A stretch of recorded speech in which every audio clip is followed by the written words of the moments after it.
Miami Dolphins officially released the depth chart. Let's look at it, and yeah, let's look at it.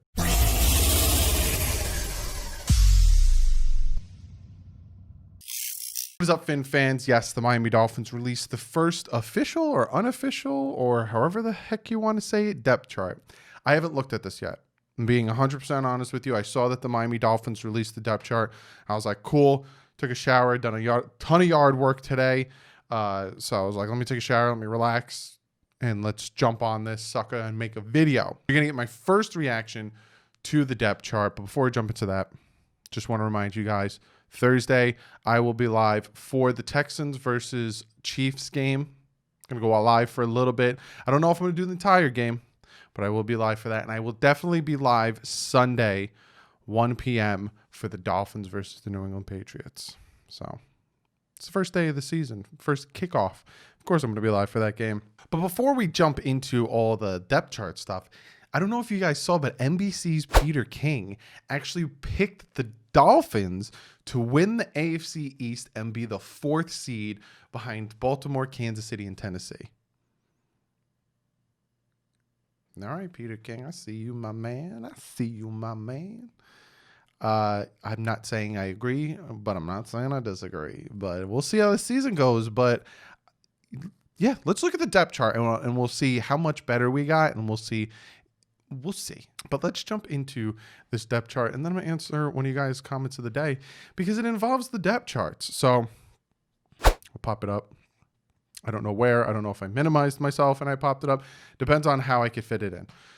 So looking at the depth chart now, I'll break it down top to bottom, right? Wide receivers, you got Preston Williams, Jakeem Grant, Malcolm Perry, and Lynn Bowden Jr. So they have Lynn Bowden Jr. listed as a wide receiver, and he's probably going to be playing slot with Malcolm Perry. So it's very interesting. He's not listed as a running back. Very interesting. And then we'll look at the linemen. Left tackle, Austin Jackson, kind of saw that coming. Left guard, Eric Flowers, kind of saw that coming. Center, Ted Karras, kind of saw that coming. Right guard, Solomon Kinley, saw that coming, and right tackle, Jesse Davis. So I kind of predicted this probably a few weeks ago when it came out that Solomon Kinley was doing amazingly well at right guard, and kind of the offensive line isn't a surprise to me. You got Robert Hunt as the backup to right tackle, Adam Pankey as the backup to Kinley, Michael Dieter. They moved him from guard to center, but he is both kind of guard center. And you got Julian Davenport. Dolphins do not want to give up on him after trading for him. Well, not for him, but he was in the trade with Laramie Tunsil. Then we have the tight end position. This is the one that is interesting, right? We have Durham Smythe, then Gesicki, then Adam Shaheen. Durham Smythe is listed as number 1. Does that mean anything? Probably not. He's probably going to... It's probably the same thing like the running back situation, which I'll get to in a second, but it doesn't really... I don't know what the thought process is. Could it be messing with the Patriots? But yeah, Durham Smythe is listed as the number 1 tight end. I'm not going to look too far into it. I don't think you should look too far into it. I think Gesicki is going to get most of the receptions, and I think it's just a head game type thing, and I think he'll be most likely playing off the line, and that's probably why they put him as second tight end, because Smythe will probably be playing more in line, help blocking, whereas Gesicki would be playing offline. That's probably why they put him at number 2. I wouldn't look too far into that. Then we have quarterback. Fitzpatrick is the starter week 1 against the New England Patriots. Brian Flores came out. He did say and did mention, yes, Gesicki, Fitz is starting, and Tua is number 2. For now, we'll see how the season plays out. But Jake Ruddick is on the practice squad. So Dolphins are running in this sucker with 2 quarterbacks. Then we got the running backs. Jordan Howard, Matt Breida, Myles Gaskin, Patrick Laird. Kind of saw that coming. But again, don't look at like, oh, Jordan Howard's the starter. No. This is a running back by committee. There's not really a starter. And Chandler Cox is in there at fullback. So the Dolphins are probably trying to run some style, some heavy offense styles in there along with the other stuff. So I like that they kept Chandler Cox. I like that they kept the fullback. And then last wide receiver is Devontae Parker, Isaiah Ford, and Mac Hollins. So Dolphins are running with 7 wide receivers. They're running with 4 running backs. one fullback. How many? I'm doing math while I'm looking at this. 7 offensive linemen, 3 tight ends, 2 quarterbacks on offense. But I think I talked about it in another video. Then we're looking at defense. We got Christian Wilkins at defensive end, nose tackle Gotchow, and Emmanuel Agba at the other defensive end. Backing them up is Zyler, Raekwon Davis, and Jason Strawbridge. It looks like from what they're showing here, it's a base 3-4 defense. Because you got linebacker Shaq Lawson, middle linebacker Eladon Roberts. So they're really liking the way Roberts playing to put him as a starting middle linebacker, Jerome Baker and Kyle Van Noy on the outside. I could see Shaq Lawson, if they go to a 4-3 set or a dime or a nickel set, probably going at defensive end and having Christian Wilkins and Gotchow in the middle with Agba and Lawson on the outsides. Backing up the linebackers, we have Ginkle behind Lawson. We have Calvin Munson behind Roberts. We have Gruger Hill behind Jerome Baker, and we have Aguavin behind Kyle Van Noy. I'm really liking the linebacker core from what I'm looking at, and the defensive line. I'm really liking it. I'm liking that Roberts and Baker are the starting middle linebackers, but in the nickel set, I'm hearing that it is Van Noy and Baker as the 2 linebackers in that. Then we got corners. We got Byron Jones and Xavier Howard as the starter, Nick Needham and Noah Igbenogany as the backup, and Jamal Perry. This one I saw coming. This one it doesn't seem too surprising to me. And then safeties, Eric Rowe, Bobby McCain, again, saw that coming. Clayton Fedulum, Kevon Frazier, and then Brandon Jones backing them up. Yeah. The only surprising thing to me was Roberts got the nod at middle linebacker. They probably liked the way Roberts played better than McMillan played, and that's why they were all right with moving on with McMillan and getting that 4th. And in turn, it just became Lynn Bowden Jr. So that's probably why. I'm hearing really good things about Roberts, and I'm hearing really good things about Gruger Hill.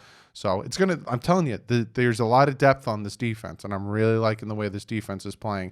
Like I said, we got Shaq Lawson, you got Emmanuel Agba, Gotchow, Wilkins, Baker, Van Noy, Roberts, and even looking at the backups, there's solid backups in Ginkle, Gruger Hill, Aguavin, Strawbridge, Zyler, and Raekwon Davis. Even in the secondary, having Nick Needham and Noah Igbenogany. Very solid defense. Then we're looking at special teams. We got Jason Sanders, Matt Hawk, which, yes, kickoff, Jason Sanders, of course. Holder, Matt Hawk, of course. Touchdown passer, and Jason Sanders touchdown catching kicker. Don't forget that. Long snapper, Blake Ferguson. It's very weird seeing a different long snapper. I'm not going to lie to you. Then kick return and punt return is Jakeem Grant. He is the backup. So he probably will be running slot, but he is the kick returner. They have Noah Igbenogany and Preston Williams as backup kick returners, and Malcolm Perry in there as well.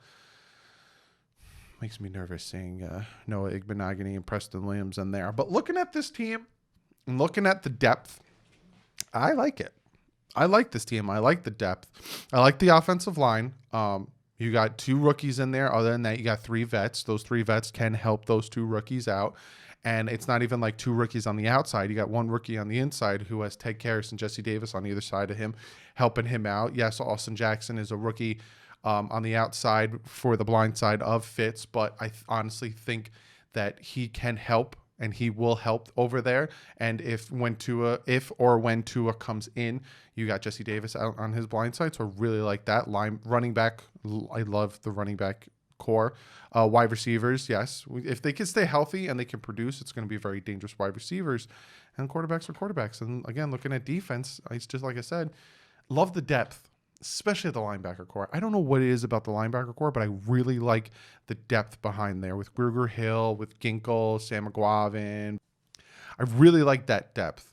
And like I said, expect like a dime defense, or like say they run a nickel defense with a 4 down defensive lineman, 2 linebackers, 3 corners, and 2 safeties.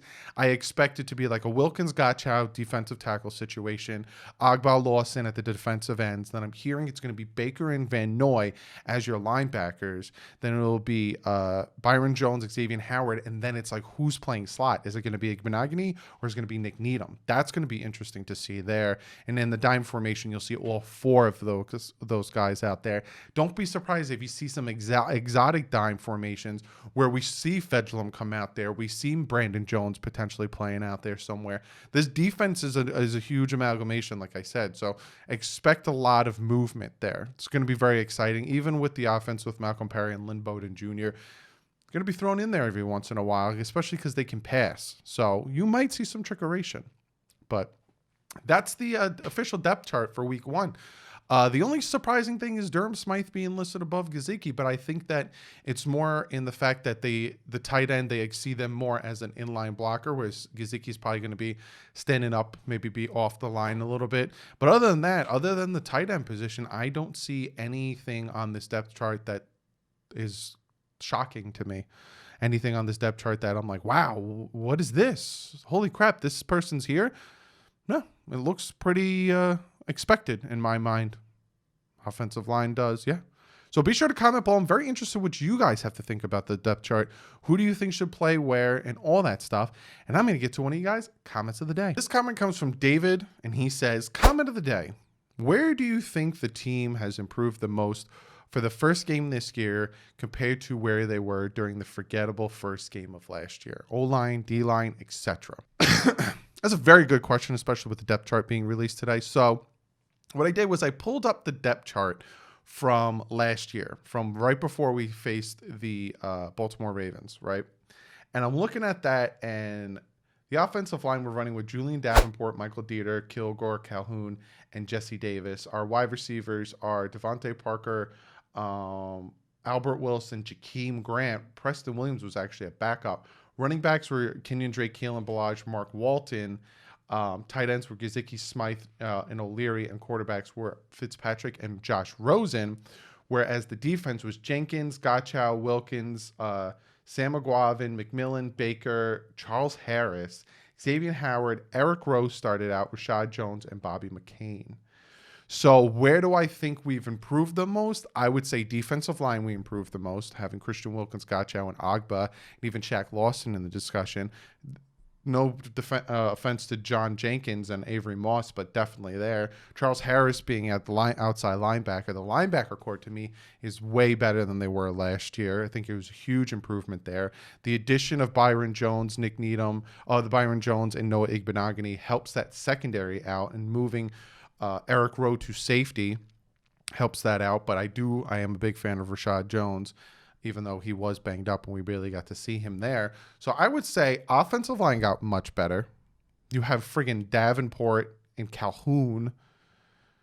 Offensive line got better. I think the running back core got better. I like Kenyon Drake, but having Howard, Breida, and Gaskins showing what they can do versus just Kenyon Drake, because yes, Mark Walton had some good games, but Ballage, and other than that, I think the running back core got better. I think the offensive line got better. I think the defensive line got better. And I think the linebackers and corners got better.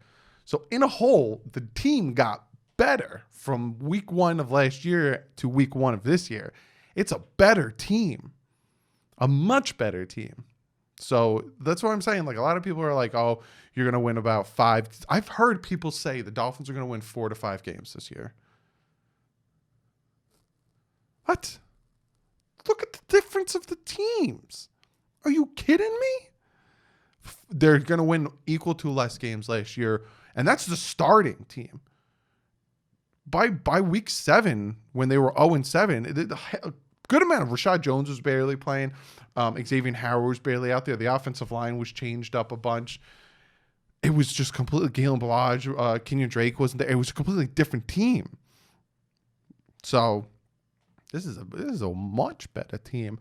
But yes, I would say offensive line, defensive line, linebackers, cornerbacks, running backs, much better.